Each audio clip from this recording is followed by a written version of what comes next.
Welcome to the Claire and Horatio Daily World Brief, available at claireandhoratio.com. It is Wednesday, July 15, 2026. And we are looking at a world that is rapidly rewriting its rule books right now. We really are. From the complete collapse of a major geopolitical ceasefire to sudden tectonic shifts in European military spending, all the way to billionaires buying luxury doomsday bunkers in Nova Scotia.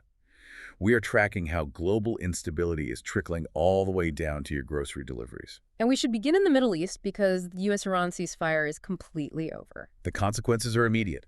The U.S. military is actively enforcing a renewed naval blockade.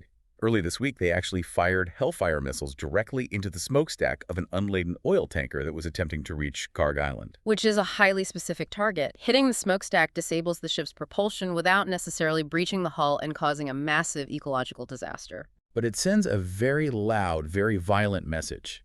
And alongside that naval escalation, the U.S. has targeted Tehran for the first time in this current round of hostilities, while also striking coastal defenses and missile sites on Greater Tumb Island. The stakes here are severe. The month-old memorandum of understanding between Washington and Tehran is entirely dead. We are witnessing a return to direct kinetic conflict. Meaning active, physical military strikes, rather than just diplomatic posturing or proxy skirmishes. Yes, and the public consequence of this blockade and the accompanying military strikes is already materializing globally. Brent crude oil is trading above $85 a barrel as of the episode date. I want to translate that for you, listening to this. That spike doesn't just stay in a trading terminal. It transfers directly into higher household energy bills, elevated risks and costs for global shipping, and renewed inflation pressures. Because when the cost of moving goods across the ocean spikes, the cost of everything on your local store shelves goes up. It constrains your household budget, and it severely limits the choices of governments trying to manage their domestic economies. And the human toll is mounting as well.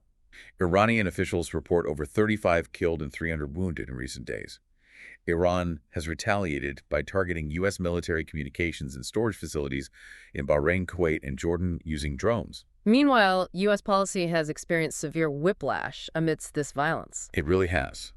Earlier this week, President Trump demanded a 20% protection toll on all allied shipping transiting the Strait of Hormuz. 24 hours later, that demand was completely abandoned. It was replaced by threats to strike a fortified nuclear research site known as Pickaxe Mountain. Though I should mention there is one lone bright spot here. Iran released Dina Karari, a U.S. citizen wrongfully detained since December 2024. But looking at the broader policy, abruptly demanding a 20% shipping toll and dropping it a day later feels like a landlord abruptly changing your rent mid-lease and then pretending it never happened when the tenants complain. It's jarring. Does this reveal a coherent U.S. strategy to force Iran to the table? Or is it a sign of reactionary tactics with no clear endgame? The military reality strongly suggests the latter. The United States possesses the capability to degrade Iranian infrastructure, command centers, and air defense sites. However, Iran retains the geographic and asymmetrical capacity to deny safe access to the Strait of Hormuz. And by asymmetrical capacity, you mean they don't need a massive, sophisticated blue water navy to defeat the U.S. Navy in open combat. Exactly. They only need cheap drones, mines, and localized missiles to make the waterway so dangerous and insurance premiums so high that commercial shipping companies simply refuse to sail through it.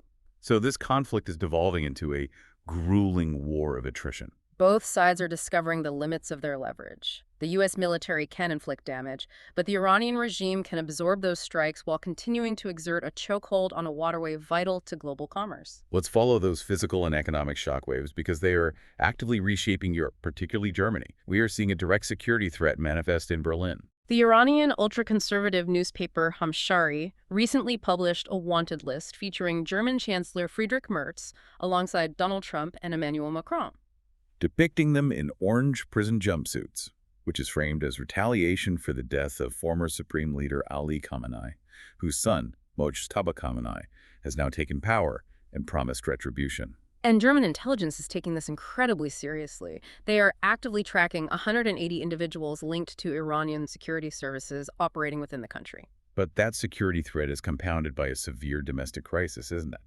Germany's economy is struggling, and their finance minister has explicitly blamed the war with Iran for halving their anticipated economic recovery. The financial strain is forcing a radical alteration of Germany's 2027 draft budget.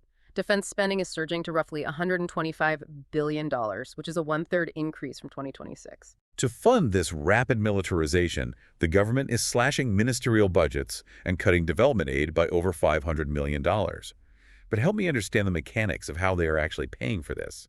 Because Germany is relying on massive debt-financed special funds for infrastructure and the military, which essentially act as a shadow budget. One of these funds sits at a staggering $560 billion. But wait, the German constitution has a famously strict debt brake, stipulating the government may only spend as much as it collects. It limits new borrowing to just 0.35% of GDP. Are these massive special funds simply a creative accounting trick? Yes? It sounds like realizing your neighborhood is suddenly unsafe, so you take out a massive, off-the-books loan to buy security cameras while pretending your household budget is still perfectly balanced to avoid political fallout. The creation of these funds is absolutely a mechanism to circumvent the immediate legal restrictions of the debt brake. And the civic stakes for the German people are profound here. Germany is sacrificing its domestic social security subsidies, money meant to stabilize notoriously strapped pension and health insurance funds, to finance this defense restructuring. And internationally, they are reducing their historically robust role as a global development donor. Germany is fundamentally changing its post-World War II identity. They are shifting away from a welfare-focused, economically driven state to one that is rapidly militarizing against immediate existential geopolitical threats. They are making a very clear calculation that long-term social safety nets mean nothing if the state cannot physically defend itself in the short term. We see a different kind of extreme military and political shift happening on an active European battlefield. On the eve of British Prime Minister Keir Starmer's visit to Kyiv, popular Ukrainian Defense Minister Mikhailo Fedorov resigned amid a larger cabinet reset triggered by the Prime Minister's resignation. Fedorov built a formidable legacy in just 6 months. He successfully ramped up domestic drone production, disabled Starlink for Russian troops, and saved the state budget billions of dollars by overhauling the notoriously tricky procurement system.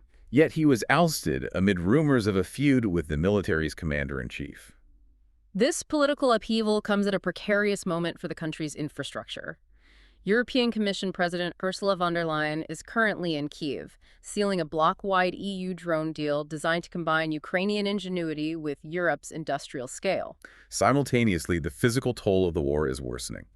Russian ballistic missile and drone strikes on the Odessa region have successfully cut Ukraine's grain export capacity by a third, bringing it down to roughly 4 million tons a month. Those ports are the lifeblood of Ukraine's economy and a massive source of food for the developing world. Which makes the political maneuvering in Kyiv raise a serious question about priorities. If Fedorov was demonstrably successful at modernizing the military, increasing frontline accuracy, and actually fighting procurement corruption, why oust him now?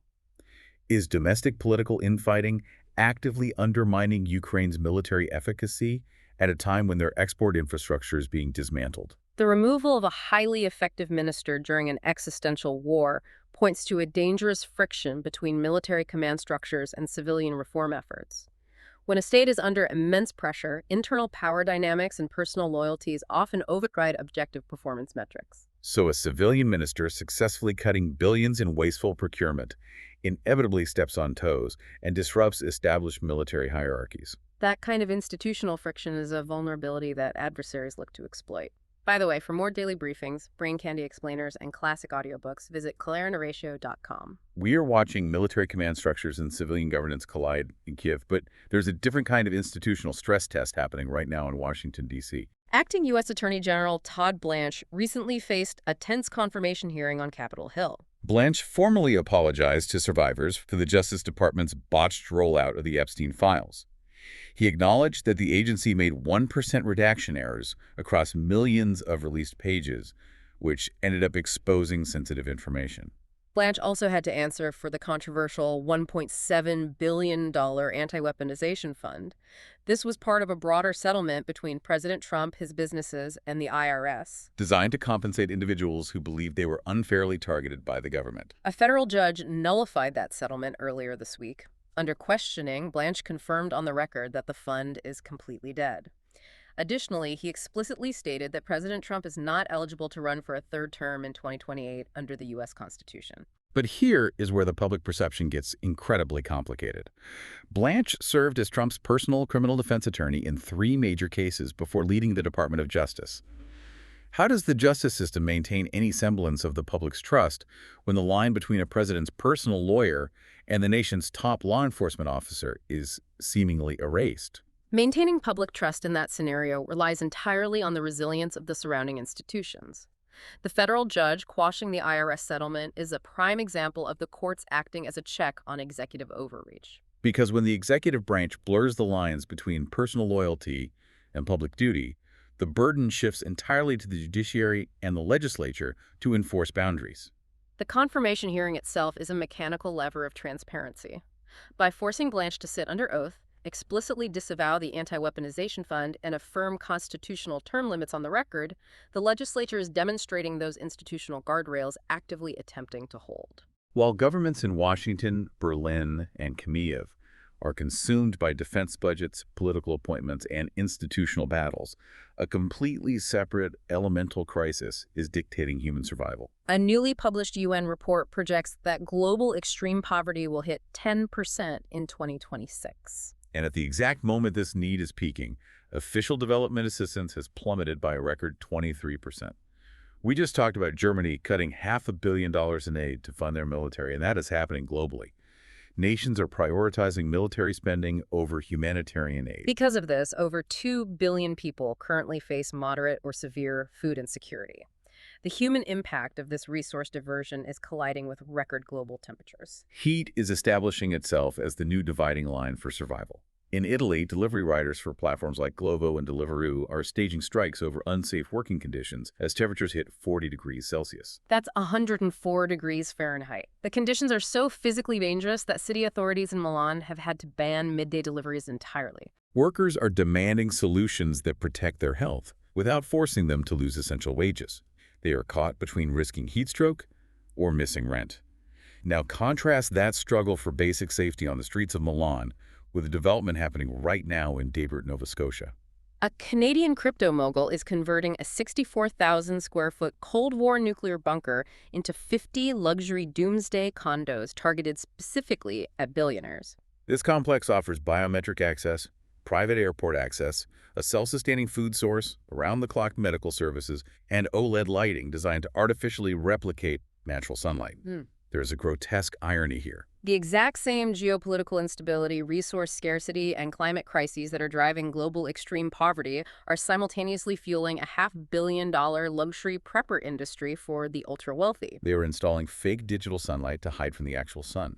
The UN's warning crystallizes this disparity perfectly. The next great global divide is not merely about calculating carbon emissions or negotiating international climate treaties. It is strictly about who possesses the capital to adapt to the heat and the systemic instability, and who is left entirely exposed to it. When global aid drops by 23%, the populations bearing the brunt of extreme weather and geopolitical conflict are left with zero buffer.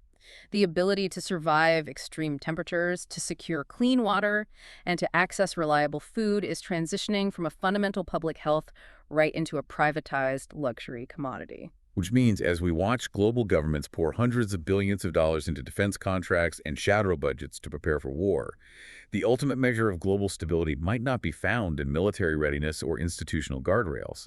It might actually be decided by who gets to buy their way into a biometric bunker in a hotter, more volatile world and who is forced to stay outside in 104-degree heat delivering the groceries.